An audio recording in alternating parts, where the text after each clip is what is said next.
इस क्वेश्चन में हमें बताना है कि इस क्वेश्चन मार्क की जगह क्या आएगा।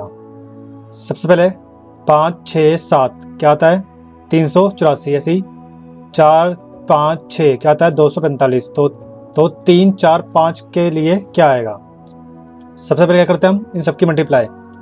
5 30 30 सत्ते 210 210 इसके पास है नहीं है, तो ये क्या हुआ, कंडीशन क्या हो रही है, गलत हो रही है। अब मुझे दिख रहा है कि ये 7 का जो क्यूब होता है उसके आसपास है। कैसे, 7 का क्यूब क्या होता है 343, ऐसे ही 6 का क्यूब क्या होता है 216।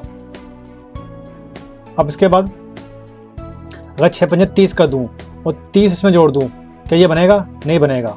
तो क्या करता हूँ 6 का स्क्वायर क्या आएगा 6 6 36 और प्लस में 5 कितना आएगा 384। मतलब ये कंडीशन क्या होगी, सेटिस्फाइड होगी। तो हमें इसमें भी ये करना है, कितना आएगा 125, फिर 4 चौक 16 और 3 का 3, इनको जमा करेंगे कितना आएगा 144। तो इस क्वेश्चन से आंसर क्या है 144। लेकिन एग्जाम में हमारा माइंड काम नहीं करेगा, तो हम क्या देखेंगे कि ये 7 के क्यूब के आसपास आ रहा है, जैसे ही 6 के क्यूब के आसपास आ रहा है, ऐसे 5 के क्यूब के आसपास कौन सा आ रहा है ये, तो इसका आंसर ये कर देंगे। अब ये एक्चुअल में हुआ कैसे है, सबसे पहले हम देखते हैं बोर्ड मार्क्स। बोर्ड मार्क्स क्या कहता है कि हमें क्या करना है, सबसे पहले ढूंढना है स्क्वायर, फिर क्या ढूंढना है क्यूब। अगर ये चीज़ हमें मिलती है, सबसे पहले हमें इनको देखना है, किसको, इन संख्याओं को, फिर डिवाइड करनी है, फिर मल्टीप्लाई, फिर एडिशन, फिर सब्ट्रैक्ट। इसके बाद प्राइम नंबर कहाँ तक के 1 से 100 तक हमें पता होना चाहिए।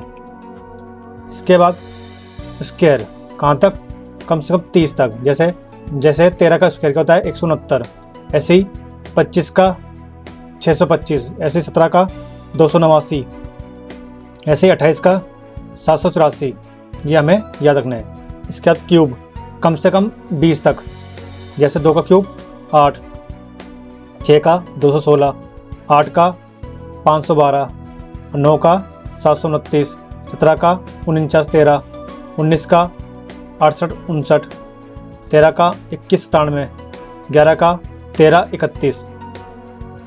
ये चीज़ हमें याद रखनी है।